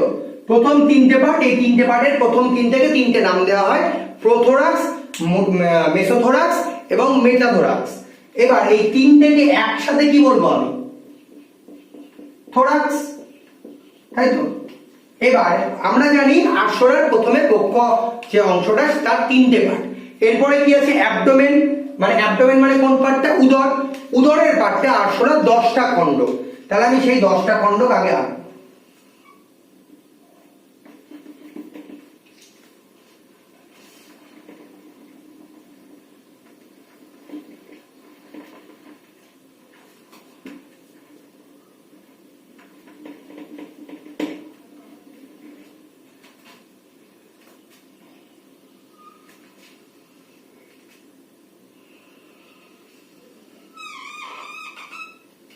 এই হচ্ছে উদর পটটা, তাই তো? উদর পটের আমার 10টা খণ্ড। তাহলে এখানে আমার থোরাক্স শেষ হচ্ছে, তাহলে 1 2 3 4 5 6 7 8 9 10 1 2 3 4 5 6 7 8 9 10 একটু বড় হয়ে বসেছে পারে, ঠিক আছে। এবার আমার এই 10টা খণ্ডক পেয়েছি, তাই তো? এই 10টা খণ্ডককে আমি কি বলবো? অ্যাবডোমেন, আরশোলার অ্যাবডোমেন পার্ট বা উদর পার্ট, তাই তো? এবার এদের ক্ষেত্রে কি হবে? স্পাইরাকলস একটা ব্যাপার, তাই তো? স্পাইরাকল বলে একটা কথা আমরা শুনেছি, তাই তো? এখানে স্পাইরাকলসটা কি? স্পাইরাকলস হচ্ছে একটা পোর, এরকম একটা পোর যেটা বডি সারফেসের সাথে থাকে, তাই তো? কিরকম দেখতে? এরকম দেখতে খানিকটা এন্ডিংটা, ঠিক আছে? এইটাকে আমরা বলবো কি? স্পাইরাকল। এই স্পাইরাকল যেটা, এদের ক্ষেত্রে থাকবে টোটাল 10টা স্পাইরাকল, ঠিক আছে? টোটাল 10 স্পাইরাকলস। এই 10টা স্পাইরাকলের মধ্যে দুটো হচ্ছে থোরাসিক আর 8টা হচ্ছে অ্যাবডোমিনাল,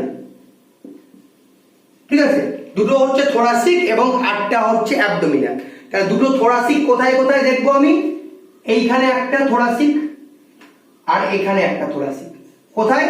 প্রোথোরাক্স আর মেসোথোরাক্সের জাংশনে একটা, মেসোথোরাক্স আর মেটাথোরাক্সের জাংশনে একটা, এবং অ্যাবডোমিনালে 8টা। কোথায় কোথায়? প্রথম 8টা, প্রথম 8টাতে 8টা, 2 3 4 5 6 7 8, 8টা। এবার যদি স্পাইরাকলের আমি আরো ভালো ডেফিনিশন দিতে আসি, আরো ভালো করে বলতে আসি, তাহলে কিরকম দেখতে স্পাইরাকলটা?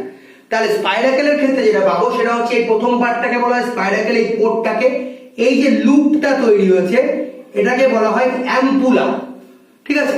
এই যে লুপটা তৈরি হয়েছে এটাকে বলা হয়,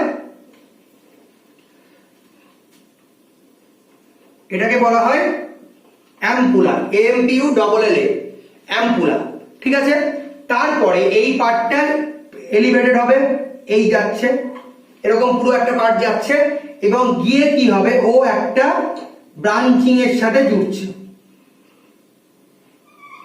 এই, তাই তো?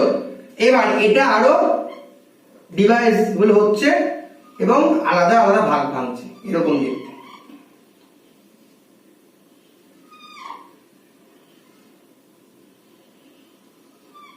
এরকম, তাই তো? এবার এই পার্টটাকে যদি আমরা দেখি তাহলে এই পার্টগুলো কোথায় যাচ্ছে? এগুলো কোনো একটা টিস্যুর সাথে কানেক্ট করছে। এইখানে বাকি যে টিস্যুগুলো আছে, এখানে ধরো টিস্যু আছে একটা, এখানে ধরো একটা টিস্যু আছে, এখানে টিস্যুর সাথে কানেক্ট করছে, এখানে একটা টিস্যুর সাথে কানেক্ট করছে। এই ছবিটা বইতে পেয়ে যাবে, সুন্দর আছে। এই পার্টটা টিস্যুর সাথে কানেক্ট করছে, তাই তো? এবার এই যে পার্টটা, প্রথম যেটা আমি বললাম স্পাইরাকল, তারপরের পার্টটাকে বলি আমরা অ্যাম্পুলা। এবার এর পরে যে লম্বা যে ভাগটা দেখছি আমি এইটা, এটাকে বলি আমরা ট্রাকিয়া, এটাকে বলি আমরা ট্রাকিয়া, ঠিক আছে? এই যে লম্বা পার্টটা সেটাকে আমরা বলবো ট্রাকিয়া। এবং এই ট্রাকিয়ার পরে যে ভাগগুলো হচ্ছে, যে ব্রাঞ্চিং গুলো হচ্ছে ট্রাকিয়ার ভাগ, সেগুলোকে বলবো আমরা ট্রাকিওলস, ঠিক আছে? এই পার্টগুলোকে বলবো আমরা ট্রাকিওলস, ঠিক আছে? এবং এই ট্রাকিওল গুলো যেখান থেকে শুরু হচ্ছে সেখানে একটা সেল থাকে স্পেসিফিক, সেই পার্টটাকে বলা হয়, এই যে এইখানটা একটা সেল থাকে যেটা এর সারফেস এরিয়াটাকে কন্ট্রোল করে, এবং এই পার্টটাকে বলা হয় ট্রাকিওলার সেল, ঠিক আছে? এই ট্রাকিওলার সেল এই পার্টটাকে বলা হয়, এবং এইখান থেকে পুরো এয়ার আসবে এবং এদিকে চারিদিকে ছড়াবে, তাই তো? এবার এই যে ট্রাকিওলার সেলের পার্টটা, এখানে ট্রাকিওল থেকে আসছে এয়ারটা, এটা এসে কোথায় যাচ্ছে? টিস্যুতে যাচ্ছে। তাহলে টিস্যুতে যদি পৌঁছয় তার মানে টিস্যু থেকে কি হবে? অক্সিজেন যাবে, সেখান থেকে কার্বন ডাই অক্সাইড তৈরি হবে, তার মানে কি রেসপিরেটরি প্রসেসটা কন্টিনিউড হচ্ছে, তাই তো? এবার এইখানে যে ব্যাপারটা, এইটা টিউবটা এরকম টিবিউলার থাকছে কি করে, তাই তো? এই যে টিউবটা এরকম টিবিউলার থাকছে কি করে? এই ট্রাকিয়ার মধ্যে একটা কম্পোনেন্ট থাকে, সেটা কাইটিনের মতন খানিকটা, এবং সেইটার বলা হয় ইনটিমা। ইনটিমা বলে একটা কম্পোনেন্ট থাকে যেটা এর রিংটাকে মেনটেন করে, এই যে রিংটা, এই রিংটাকে মেনটেন করে হচ্ছে ইনটিমা, ঠিক আছে? এখানে ব্যাপারটা কি? অনেকটা রাউন্ডেড, এই রাউন্ডেড ব্যাপারটাকে মেনটেন করে এই ইনটিমা, এই মেটেরিয়ালটা দিয়ে এই ট্রাকিয়াটা তৈরি। এবার এখান থেকে পুরোটা যাচ্ছে, এখানে ব্রাঞ্চিং হচ্ছে, সেখান থেকে বাকি সেলগুলোতে পৌঁছলো, তাই তো? এবার আরশোলার ক্ষেত্রে যদি বডি সারফেসে আসে আমি, তাহলে কিরকম ভাবে দেখবো। এখান থেকে কি হচ্ছে, অ্যাম্পুলা, এখান থেকেও তাই, প্রতিটা থেকে একটা অ্যাম্পুলা তৈরি হবে।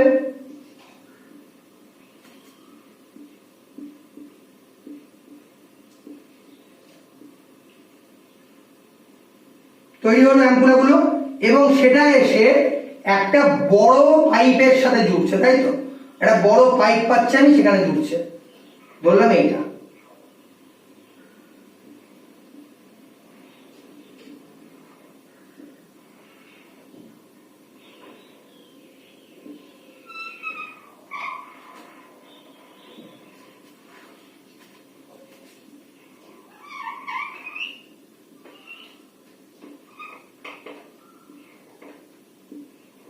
এইটা ঠিক আছে। এই যে পার্টটা, এটাকে বলা হয় ট্রাকিউলার ট্রাঙ্ক, মানে এই পার্টটাই ও টোটাল যে অক্সিজেন কালেক্ট করলো সেই অক্সিজেনটাকে এই ট্রাঙ্কটার মধ্যে ও শো করবে, তাই তো। এই স্পাইরাকল গুলোতে কি হলো, অক্সিজেন অ্যাবজর্ব হলো, সেই অক্সিজেন অ্যাবজর্ব হওয়ার পরে এই টোটাল পার্টটার মধ্যে ওই অক্সিজেনটাকে ট্রান্সফার করবে।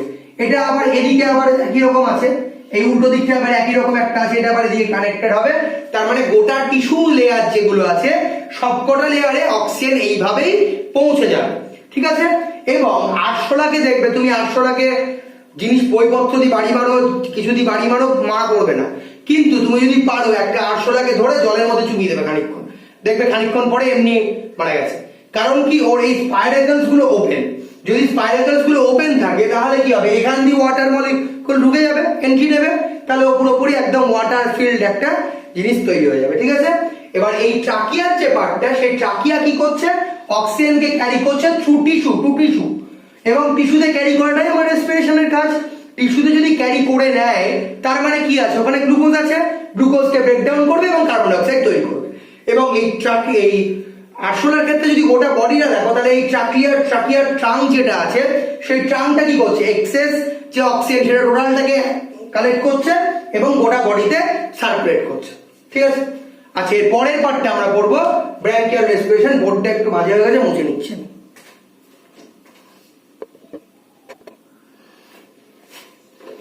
আমাদের ট্রাকিয়াল রেসপিরেশন অবধি হয়েছিল, এবার আমরা ব্র্যাঙ্কিয়াল রেসপিরেশন পার্টটা দেখবো, তাই তো। ব্র্যাঙ্কিয়াল রেসপিরেশন, তাহলে এখানে কি হবে, কাদের ক্ষেত্রে দেখতে পাবো, এটা জেনারেলি গিল, থ্রু গিল হবে। তাহলে থ্রু গিল যদি হয় তাহলে কাদের ক্ষেত্রে দেখতে পাবো, ফিশেসের ক্ষেত্রে দেখতে পাবো, ফিশেস বা প্রনসেও দেখতে পেতে পারি, কিছু প্রনসে দেখতে পাবো, এদের ক্ষেত্রে দেখতে পাবো, তাই তো। এবার গিলের ক্ষেত্রে যেটা ব্যাপার, সেটা হচ্ছে গিলটা কিরকম ভাবে থাকবে, তাই তো। যদি গিলটাকে আমি দেখি, আমাদের নর্মাল মাছের ক্ষেত্রে যেটা যদি হয়, তাহলে কি আমাদের এই একটা মাছের বডি এই আছে, এটা কি আমার অপারটিউলাম, তাহলে এখানে এই পুরো গিল পার্টটা দেখা যায়, তাই তো। এখানে এইভাবে এভাবে আছে, এটা হচ্ছে ওর গিল, তাই তো। এই গিল দিয়ে অ্যাবজর্ব হয় ওয়াটার, তা এই অক্সিজেন অ্যাবজর্ব হয়। তাহলে এই গিলের ইন্ডিভিজুয়াল পার্টটা আমরা দেখবো একবার কিরকম দেখতে হয় গিলটা, ঠিক আছে। আচ্ছা, গিলের ইন্ডিভিজুয়াল পার্টে যদি আসি তাহলে কিরকম দেখতে,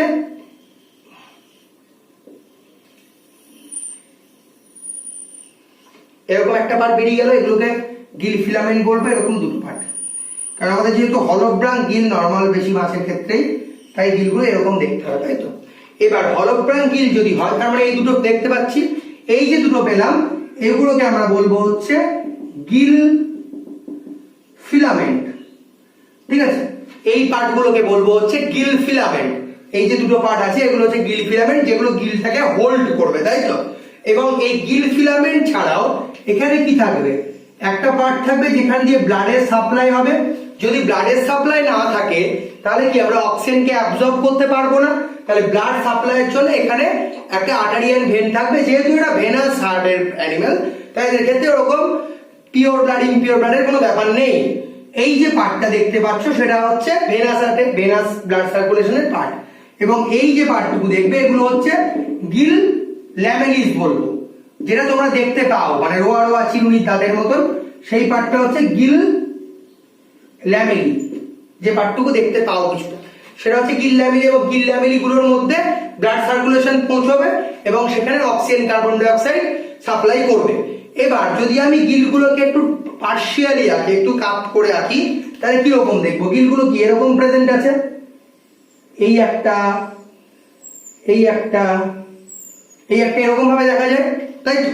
এবার এখানে কি হচ্ছে, ভেনাস সার্কুলেশন মানে কি একটা যাচ্ছে আবার আসছে, তাহলে এখানে এইটা, এই একটা ব্লাড ভেসেল গেল, এখান থেকে আবার এই ফিরে আসলো, আবার এখান থেকে ব্রাঞ্চিং হচ্ছে, আবার এখান থেকে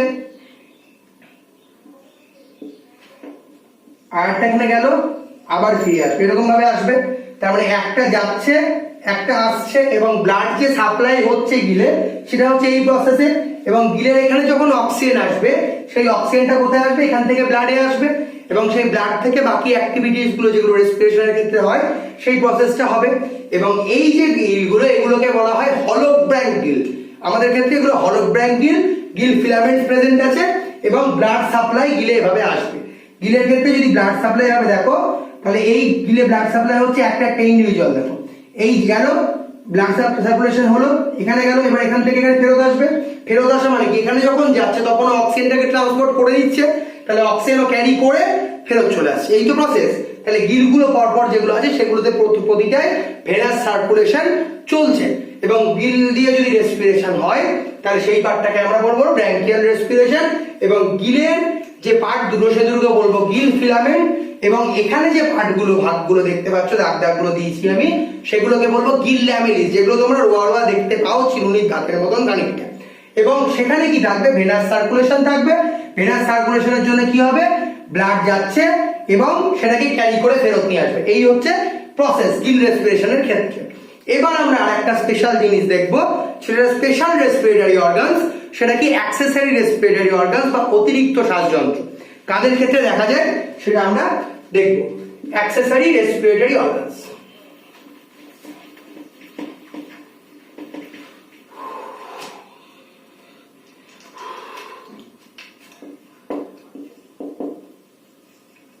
অ্যাক্সেসরি রেসপিরেটরি অর্গানস বা অতিরিক্ত শ্বাসযন্ত্র বা এআরও বলা হয় এটাকে, ঠিক আছে? এই অ্যাক্সেসরি রেসপিরেটরি অর্গানস বা এআরও, এই অ্যাক্সেসরি রেসপিরেটরি অর্গানস যেগুলো আছে সেগুলো কাদের ক্ষেত্রে দেখা যায়, সাধারণত জিওল মাছেদের ক্ষেত্রে, যারা বেঁচে থাকতে পারে বাইরে, তাই তো, মানে জলের বাইরেও বেঁচে থাকতে পারে। গিলের ক্ষেত্রে সার্কুলেশন কিরকম হচ্ছিল, ডিজলভড অক্সিজেন, ওয়াটারে ডিজলভড অক্সিজেনটাকে ও অ্যাবজর্ব করছিল, তাই তো। এদের ক্ষেত্রে কি দরকার, শুধুমাত্র ওয়াটারে যে অক্সিজেন আছে সেই ডিজলভ অক্সিজেন নিতে পারলেই হবে না, তার সাথে এরিয়াল অক্সিজেনকেও ইনটেক করার ক্যাপাসিটি থাকতে হবে। তাহলে এরিয়াল অক্সিজেনটা যদি নিতে পারে তবেই সেটা অ্যাক্সেসরি রেসপিরেটরি অর্গান হিসেবে কাজ করবে। কারণ নর্মাল যে রেসপিরেটরি অর্গান সেটা কি, গিল, ভায়া গিল ও বাকি কাজগুলো সব করে নেবে জলে থাকাকালীন, কিন্তু জলের বাইরে যখন আসবে তখন যাতে অ্যাক্টিভিটি গুলো করতে পারে তার জন্য কাকে দরকার, অ্যাক্সেসরি রেসপিরেটরি অর্গানস। সেটা কি, সেইটা আমরা জানবো, সেটা হচ্ছে গিল ছাড়াও বাকি যে অর্গানগুলোর জন্য ও এরিয়াল রেসপিরেশন করতে পারবে। তাহলে এরিয়াল রেসপিরেশন কাদের ক্ষেত্রে দেখতে পাই, শিঙি মাগুর এদের ক্ষেত্রে দেখতে পাই। তাহলে প্রথম কয়েকটা মাছ দিয়ে শুরু করি, ঠিক আছে? প্রথম করবো আমরা শিঙি মাছ, না মাগুর দিয়ে শুরু করি, ঠিক আছে? ক্যারিয়াস ব্যাট্রাকাস মাগুর, মাগুর দিয়ে প্রথম শুরু করবো। মাগুর কিরকম দেখতে, মাগুর সাধারণত একটু বড় শেপের হয়, এবং মাগুরের ক্ষেত্রে কি হয়, ওরা বাইরে অনেকক্ষণ বেঁচে থাকতে পারে, তাই তো। বাইরে যখন বাজারে দেখতে পাবো তখন দেখবে নড়াচড়া করে, কেন নড়াচড়া করে সেটা আমরা দেখব।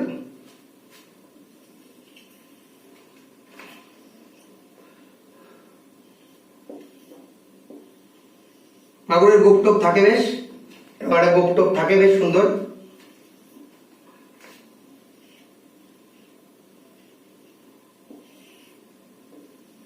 বারবেল টারবেল থাকে মুখে প্রচুর অ্যামাউন্টে। এবার মাগুরের ক্ষেত্রে যদি দেখি, তাহলে মাগুরে আমি ধরলাম এই রিজিয়নটা থেকে দেখবো, তাই তো। আমি ধরলাম এই রিজিয়নটা কেটে নিয়েছি, এটা একটা পার্ট, এদিকটা একটা পার্ট। তাহলে এখানে প্রথম কি থাকবে মাগুরের ক্ষেত্রে, ও যেহেতু জলের মধ্যে রেসপিরেশন করতে পারে তার জন্য ওর ক্ষেত্রে কি থাকবে, গিল অবশ্যই থাকতে হবে, মাস্ট, গিল থাকতেই হবে। তাহলে সেই গিল পার্টটা আছে এরকম,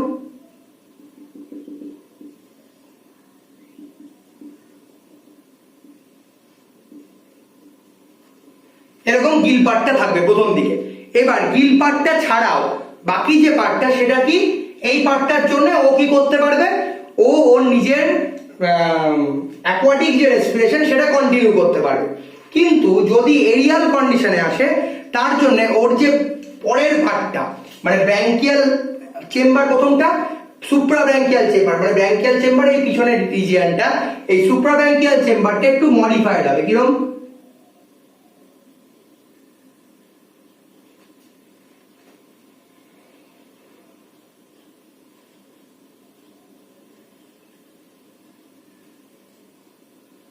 এই দিকটা এরকম মডিফাই হবে, তাই তো?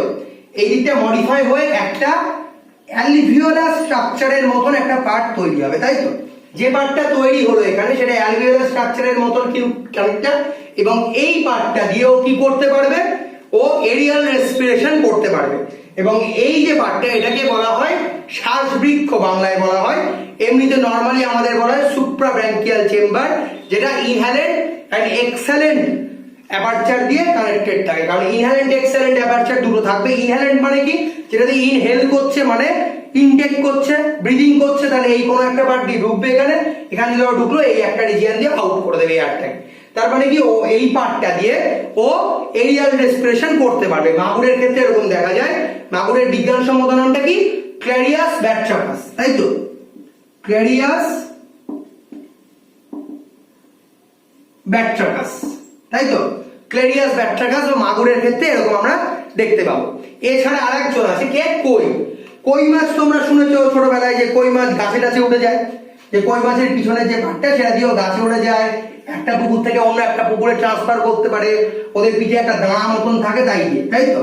এবার কই মাছের ক্ষেত্রে যদি দেখি, তাহলে কই মাছ মুখটা এরকম দেখতে, এবং কই মাছের মুখের নিচে বেশ এরকম একটা পাট, তাই তো? এরকম দেখতে খানিকটা কই মাছ। এবার কই মাছের পিছন সব থেকে বিখ্যাত যে জিনিসটা আমরা জানি সেটা হচ্ছে এই কাঁটা থাকে পিঠে একটা বড় রকম, তাই তো? এখানে বড় একটা কাঁটা, এখানে একটা ছোট কাঁটা আছে, ঠিক আছে? চোখটা কি এরকম দেখতে কই মাছ।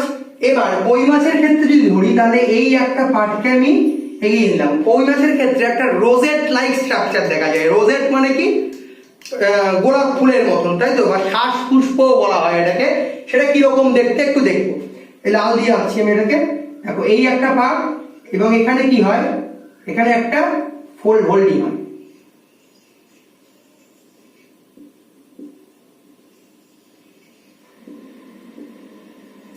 এই লালটা হচ্ছে পুরো ওর শ্বাসপুষ্প বলা হয়, তাই তো? এটা কি, এটা হচ্ছে একটা ব্র্যাঙ্কিয়াল আউটগ্রোথ। ব্র্যাঙ্কিয়াল যে পার্টটা ওর, তার একটা আউটগ্রোথ যেটা এরিয়াল রেসপিরেশনের সময় হেল্প করে। এর বাইরে গিল আছে, গিল অবশ্যই থাকবে, গিলের পরে এই পার্টটা দেখতে পাবে। যদি কই মাছ দেখো তাহলে দেখতে পাবে এটা। এবং এর যে পার্টটা, এটা ফোল্ডেড যদি হয়, ফোল্ডেড হওয়ার জন্য কি হবে, ওর যে টোটাল রেসপিরেটরি এরিয়া সেটা বাড়ছে। যদি ফোল্ডিং বেশি হয় তার মানে কি, এরিয়াটা অনেক বেশি, তাহলে টোটাল রেসপিরেটরি এরিয়া বেশি, মানে রেসপিরেশন রেট অনেক বেশি হবে। তাহলে রেসপিরেশন রেটটা বেশি হওয়ার জন্য এরকম দেখতে হয়। এবং এইটা খানিকটা বলা হয় রোজেট স্ট্রাকচার, ঠিক আছে? রোজেট স্ট্রাকচার বা অর্গান অফ ল্যাবিরিন্থ, এটাকে বলা হয় অর্গান অফ ল্যাবিরিন্থ, ঠিক আছে? এটাকে বলা হয় অর্গান অফ ল্যাবিরিন্থ, এবং এটা rosette like structure, double T হবে। এবং এটাকে বাংলায় বলা হয় শ্বাসপুষ্প। তোমাদের যে রেফারেন্স বই ছাড়া নর্মাল যে বইটা, স্কুলের যে সিলেবাসের বইটা, সেই বইটায় ওটা লেখা আছে। এবং এটা কি হয়, বাক্য ফ্যারিঞ্জিয়াল ক্যাভিটি দিয়ে কানেক্টেড থাকে। বাক্য ফ্যারিঞ্জিয়াল ক্যাভিটি মানে কি, বাক্যাল ওপেনিং মানে কি মাউথ ওপেনিং, আর ফ্যারিঞ্জিয়াল ওপেনিং মানে কি ট্রাকিয়াল ওপেনিং, যেটা সেই বাক্য ফ্যারিঞ্জিয়াল যে ক্যাভিটি, সেই ক্যাভিটিটা দিয়ে ওটা ওপেন থাকে। তার মানে মুখের মতন, মুখের পার্টটা দিয়ে ও কানেক্ট থাকে, এবং ওখান থেকে যদি এয়ার ইনহেল করে মুখ দিয়ে, তাহলে ও নর্মাল পরিবেশের বাইরেও, পরে এই অ্যাকোয়াটিক ইকোসিস্টেমের বাইরেও এরিয়াল ইকোসিস্টেমও বেঁচে থাকতে পারে। এবং যখন পন টু পন ট্রান্সফার করে তখন এটা কাজে লাগে, ঠিক আছে? এরপরে যেটা আসবো সেটা হচ্ছে শিঙি, ঠিক আছে? শিঙি মাছ, এটা এর বিজ্ঞানসম্মত নাম কি? এর বিজ্ঞানসম্মত নাম হচ্ছে অ্যানাবাস টেস্টুডিনিয়াস, ঠিক আছে? অ্যানাবাস টেস্টুডিনিয়াস, তাই তো? এর বিজ্ঞানসম্মত নাম হচ্ছে অ্যানাবাস টেস্টুডিনিয়াস। এছাড়াও যাকে আমি পাবো সেটা হচ্ছে শিঙি মাছ।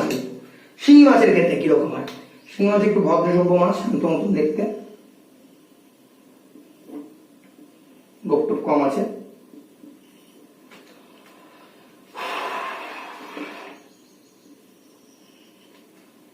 উপরে পাটটা এই, নিচের পাটটা একটু বড় একটু লাগি এরকম দেখতে, তাই তো। এবার শিঙি মাছের ক্ষেত্রে কি হবে, শিঙি মাছের ক্ষেত্রে যে গাট বা ওর যে ডাইজেস্টিভ ট্র্যাক সেই পার্টটা একটা নিউম্যাটিক স্যাক মতন তৈরি করে। কিরকম, ধরো এইটা আমি শিঙি মাছের ওপেনিংটা নিলাম এবং এখানে কি আছে, ওর ফুলকাগুলো আছে, তাই তো। এই ফুলকা আছে, ধরো এখানে ফুলকা পার্টটা আছে এবং ফুলকা পার্ট ছাড়া ওর নিচের দিকে কি থাকবে, বডি পার্টে এখানে কি থাকবে, একটা গাট, মানে যেটা দিয়ে ও খাবার দাবার খায়, এই চলে যাচ্ছে এরকম বডি পার্টের মধ্যে, তাই তো। এই গাটটা কি হবে, চলে যাবে এদিকে টানা। এবার এই গাটের একটা এলিভেশন হয়, সেই এলিভেশনটা কিরকম, এই পার্টটা ধরে এরকম বেরিয়ে আসলো এবং এখান থেকে একটা স্যাক লাইক স্ট্রাকচার তৈরি হয়, যেটা এই যাচ্ছে।